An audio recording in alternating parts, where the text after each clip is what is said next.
Peuple de Dieu Shalom. Bandeko nyonso bozolanda biso topesi bino mbote.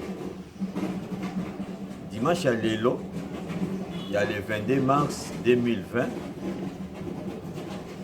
eza mokolo tokutanaka na baculte. Mais lelo ebimi na lolenge mosusu mpona tokutana na baculte te. C'est par rapport ya bamesure nyonso ezwami na mboka na biso mpe na bamboka nyonso ya bapaya. Vraiment la plupart ya bamboka bazwi mobeko tozala na bandako, il n'y a pas que les églises, eza na bauniversité, eza na baécole tofai na ndako. Moko na moko ayebi nzambe abondela en famille, abondela epai na bango bao bayebi nzambe te, tout ça ok, eza toujours passe. Mais naza na message moko nali na partager na yo, nazozwaka Matthieu chapitre 3 na bandi na verset 1. À ce temps-là, parut Jean-Baptiste prêcha dans les déserts de Judée. Verset 2, il disait, repentez-vous car le royaume des cieux est proche. Ça c'est Jean-Baptiste. Il disait, repentez-vous car le royaume des cieux est proche. Déjà, Tangoana, Jean-Baptiste, abandai déjà koloba na bato babongola mitema pona koya ya Yesu esakala mingi te. Tikanga loba na ondeko bato nyonso ya ntango wana oyo bayokaka maloba oyo te, oyo basakanaka bakufa na kozanga koyeba nzambe, ndeko na ngai eza pasi mpona bango, mpona bomoi na bango, ame na bango eza deja na ngambu ya Satan. Mais oyo bayebaki nzambe na ntango wana, y compris pe Jean-Baptiste, ndenge tozoloba boye baza na kimia na lie ya repos mpe na maboko ya nzambe. Nini nali napesa yo lokola message na mokolo ya lelo ya dimanche ya le 22 mars, bandeko na ngai oza koyoka ngai, ezala bandeko bakongolais, ezala bandeko nyonso boyokaka langue oyo ya lingala, mikolo eza mabe, Yesu aza na nzela, Jésus revient bientôt. Nga on a tenu boso na bino nazoloba na bino ke nzamba apesa un message ya koloba ke la fin de toutes choses est proche. Donc makambo nyonso suka na yango ekomi pembeni. Maintenant opesa précision moko o nyonso zoleka ya coronavirus oyo eza fin du monde te. Namoni lelo bato baza kobanga na ba chrétien, na bato basambelaka te, na bato bakendaka l'église, bato bakomi kobanga, bato bakomi kozwa ba disposition nyonso, bato bazangi kimia, les gens sont tourmentés. Mon frère, ma soeur, bandeko, nazoloba na bino que ce n'est pas encore la fin du monde. J'ai vu même d'autres messages dans les réseaux sociaux à Batbazo, mais ça dit notre commission est la fin du monde, est la fin du monde. Corona oyo ekoleka na. Cette épidémie ekoleka. Maladie oyo ekoleka.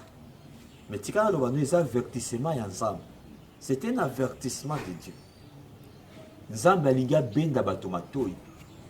Na mokili bato basakani mingi. Na mokili bato bazo se moquer mingi na Nzambe. Bato bazo se moquer mingi na parole de Dieu. Bato bazo se moquer mingi na kombo na Yesu. Et c'est Dieu qui a permis makambo nyonso salam. Nazoka bato bazoloba maladie eza provoqué na baboy, na batu boy, na batu songolo. Nazoka mutu na mutazoloba o esengeli aloba. Mais moi je suis venu te dire seulement aux Nzambe alobi na ngana loba na yo. Na nyonso na ngana olanda te, mais na kati makambo nyonso ezoleka. Na message ya Nzambe c'est un avertissement. O ya bato bakeba. Au moins lelo eza bosoni. D'abord pour na basali na Nzambe. O bazo sakana na kombo na Nzambe. Basali musala na église te. Yango tomoni conséquence o nyonso. Tala lelo bato bakenda l'église. Ndenge baza kobanga. Bazo banga liwa. Bazo banga coronavirus. Pona ni pona babonga mite. Et bon so Yesu aye, so ki skezaki ki Yesu aye. Alba kuta bato ndenge ta bato bazo banga, c'est parce que les gens babonga mite bazo ki na l'église bateya mite na bosolo. Les gens ne sont pas enseignés. Bato bayoki vérité te. Bato pe balingi vérité te. Basa na Nzambe mingi nyonso te. mais oyo ya mabe oyo ya malamu te oyo ya bonzoto batamboli na esprit ya mbongo batamboli na esprit ya kosepelisa bato batamboli na esprit moko boye ya kosalela mokili mais basaleli nzambe te yango conséquence la majorité ya bandimi la majorité ya bana nzambe babongami te yango baza kobanga coronavirus esilisi bango mayele mais oyo ateyamaki oyo azalaki na se ya makolo ya mosala nzambe ya bosolo akobanga eloko moko te akocomprendre que c'est lui qui a Jésus à la vie et soki aza na bomoi quelles que soient les tempêtes, quels que soient les problèmes, quelles que soient les difficultés, le coronavirus, akobanga yango te kobangi ça a été. Même si nous permet de couper le coronavirus, ce n'est pas un péché, mais si on coupe dans les Seigneurs de Konanga, tu as la vie éternelle. Ma bende au kufa sans Yesu. Donc biso to kobanga coronavirus te ba biso tango tozo ba kitoza bana nzambe. Muto akobanga coronavirus azaka moto abongami te liboso na nzambe. Et nyonso na basala nzambe basala musana bango te. Et tala lelo basopani bango nyonso na ba réseaux sociaux. Eza mabete esengo na ba o baliki na ba réseaux sociaux pour na balei sabana na bango bilei à partir ya bandako. Nous disons gloire à Dieu. Et toza contre ba dimité, toza peut-être contre l'action de grâce to bananza ba sali na ba mangoma na bango là il n'y a pas de problème. Mais place mabe soko teza place au lieu bato msusu ba mema bosolo na bananza même na banda côté ba mema déjà le kuta na l'église, ba mema su bananza le kuta na ba réseaux sociaux na souci kaka boya na bofrande, j'ai vu même des serviteurs au bazo senga ba offrande pour na ba question au pesi offrande wana et ko batela yo na tango yo pour na ozo maladie ou bien on a attraper épidémie ou ya coronavirus totika biloko wana mbongo ya mutu te mutu ekobomba mutu na coronavirus eza mbongo te eza mateya ya lokuta te mais c'est la vraie parole, la parole de Dieu. Prêchons la parole de Dieu, disons la vérité au peuple de Dieu. Jésus nde azali oyo aza solution ya nyonso.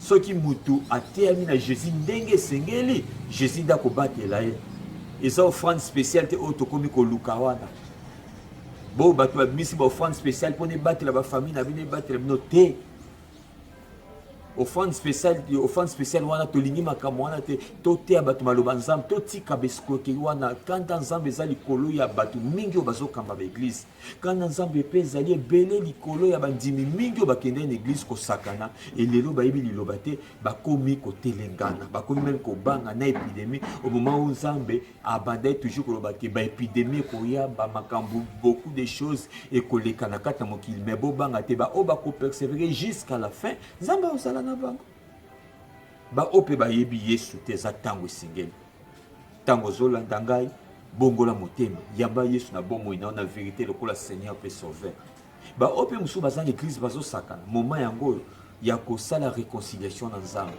ya kobongisa relation na yo na nzambe na basali pe o bazotamwa na bosolo te c'est le moment bozobanga siko coronavirus eza nango fin du monde tango yesu ya bible bi akoya lokola muyibi ayaka alobaka na mutu te ko avertir mutu te akoya akoti ya yibi c'est la même chose yesu akoya lokola muyibi et beaucoup seront surpris akoya taloba ke coronavirus yango yo tango bobongama ngana ya te coronavirus ekoleka yesu akoya un jour pozala peine kotambola peine vie hypocrisie lobaki na sikoyo banga nzambe so coronavirus esili ozongela vie na yo te ndeko lelo zokota nganda te mpona bakangi banganda lelo zokota boîte nuit tozokota bar te mpona bakangi nyonso lelo moyomela bange te mpona bakangi biloko wana nyonso lelo komo zonga ndako avant mpona moyo okende kotambola na vie ya désordre eza te mpona bapekisi bamakambo nyonso wana tout ça mais ndeko na ngai soki obangi peut-être mibeko ya mboka eza malamu soki peut-être ndeko na ngai obangi mitindo bazwi na mboka na eza malamu mais ya koleka so malamu ezali obanga Yesu oyamba Yesu na bomoi na yo mpona ka coronavirus te mpona bomoi na yo mpe libela na libela maloba nzambe totangi elobi eza nango na ntina moko te na mutu oluka oganye nyonso na mokili e na mokolo suka obungisa ame na yo na mokolo suka ozanga bokonzi ya likolo nzambe azala na bino mpe apambola bino.